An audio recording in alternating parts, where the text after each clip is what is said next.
வணக்கம். நான் astrology professor doctor Vimalan. லக்னாதிபதி உச்சமும் நீச்சமும். லக்னாதிபதி உச்சம் அடைவதால் நமக்கு ஏற்படுவது என்ன?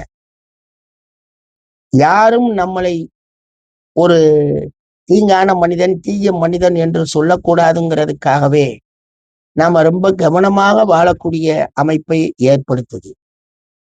லக்னாதிபதி நீச்சமான நிலையில் நாம் எந்த வகையிலும் கெட்டு போயிடக்கூடாதுங்கிற அடிப்படையில சரியான வாழ்க்கைய அங்க வாழ வைக்குது. இப்ப உச்சத்தினால் ஏற்பட்ட பலன், நீச்சத்தினால் ஏற்பட்ட பலன்கள்ல இந்த நீச்சத்தினால் நாம் சரியாக வாழ வேண்டும் என்ற எண்ணத்தை கொண்டு வருது பார்த்தீங்களா? அது எவ்வளவு நன்மையாக மாறுது. நாம் உச்சத்துக்கு போய் அங்க நின்னுக்கிட்டு நமக்கு யாரு சேத்தை வாரி இறைச்சிடக்கூடாதுன்ற அடிப்படையில வாழ்றது, அது எவ்வளவு ஒரு அச்சம் கலந்த வாழ்க்கையா இருக்கு. இதில் அச்சம் இல்லை. நாம் கெட்டு போயிடக்கூடாதுன்ற ஜாக்கிரதையாக வாழக்கூடிய ஒரு அற்புதமான வாழ்வாக லக்னாதிபதி நீச்சத்துக்கும் கிடைக்குது. நன்றி.